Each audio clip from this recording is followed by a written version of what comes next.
Welcome back to TYT Sports. We are continuing our week of hashtag No Francis Maxwell. But because of that, we must bring on my other good friend. I have a lot of good friends out there in the Skype universe that live all across the country. You've seen this one multiple times before, and that is Dr. Andre Snellings, a professor of hoopsology at many different places and many different facets of life.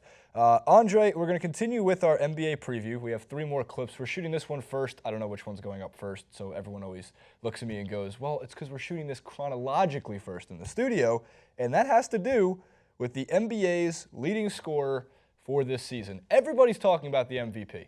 I just talked about it again actually a minute ago. But in terms of it, the scoring champion isn't, well, it could be clear-cut. I actually want to hear your thoughts on it.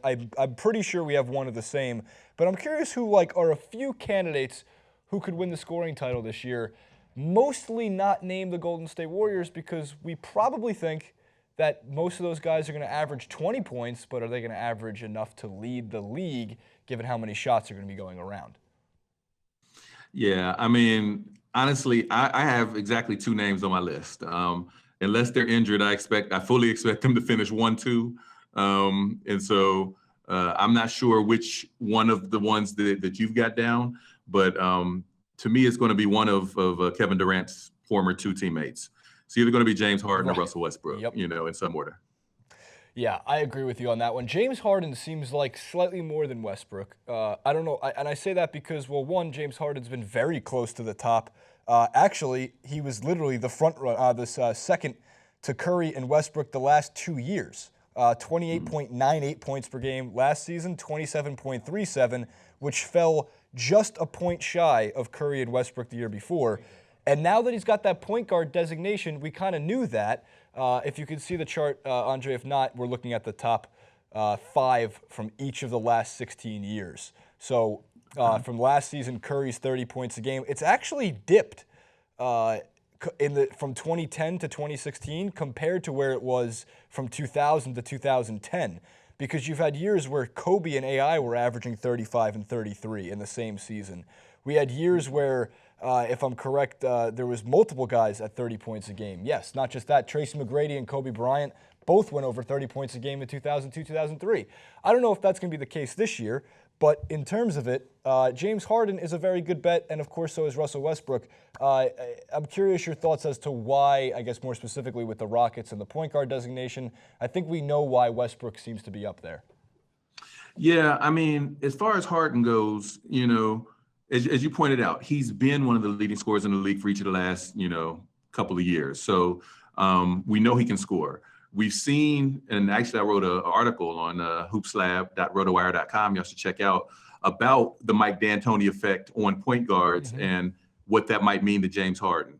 And, the spoiler alert, I guess, of the article is that every time a point guard or a lead guard enters a Mike D'Antoni system, all of his numbers go up. I mean, right. I looked at points, assists, true shooting percentage, so scoring efficiency, PER is like a box score advanced stat. Right.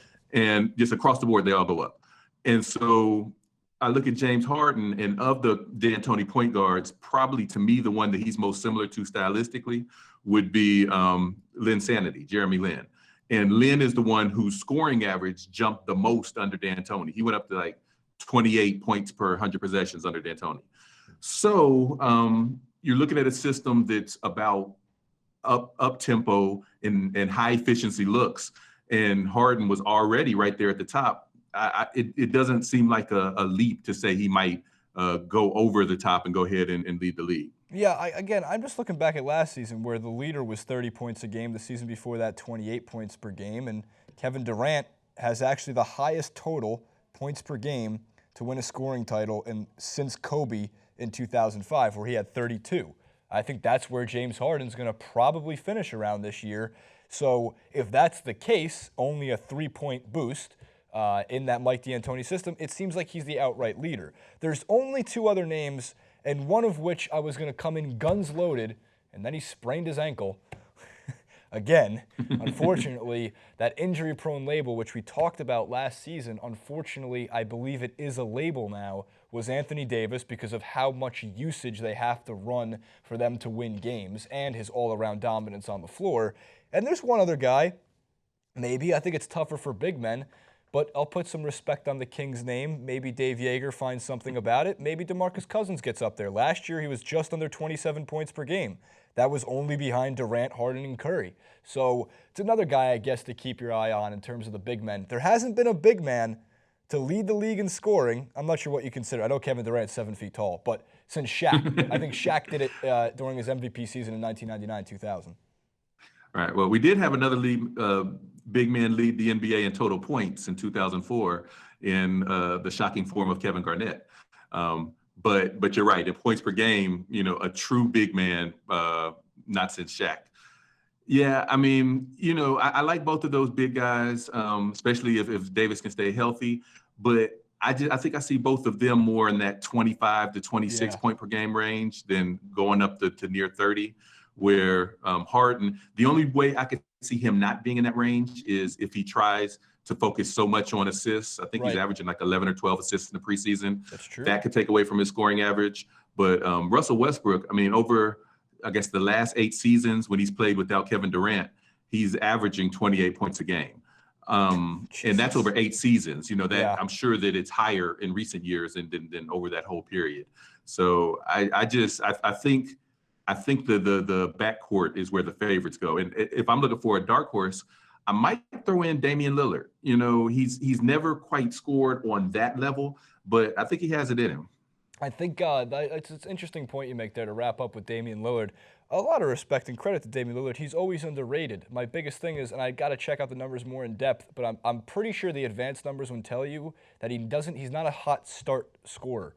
Like Kevin Durant has an ability to be so consistent, right, with each quarter. He'll drop 8 points in the first quarter, 7 points in the second quarter, 7 points in the third quarter, and 9 in the fourth, and all of a sudden you're above that 30-point total game in and game out. Damian Lillard, it seems like from what I watched last year, was 2 or 4 points in the first and second quarter and going into the half around 6 and then exploding in the third and fourth for like 20. So maybe if he gets off to a hotter start this season, maybe if that's one of the things he's been working on and really penetrating the hole more, getting more done at the rim itself, which I watched him do last night, I'm not sure when this clip is going up, but Tuesday evening in the Lakers preseason game, that's a good point. Maybe he does sneak into, if not number 1, the top 5. That would be a new name in the top 5, not named Curry, Harden, Durant, Cousins, Davis, LeBron James. I think that's Anthony's been in there a lot. Kevin Love snuck into it in 2013.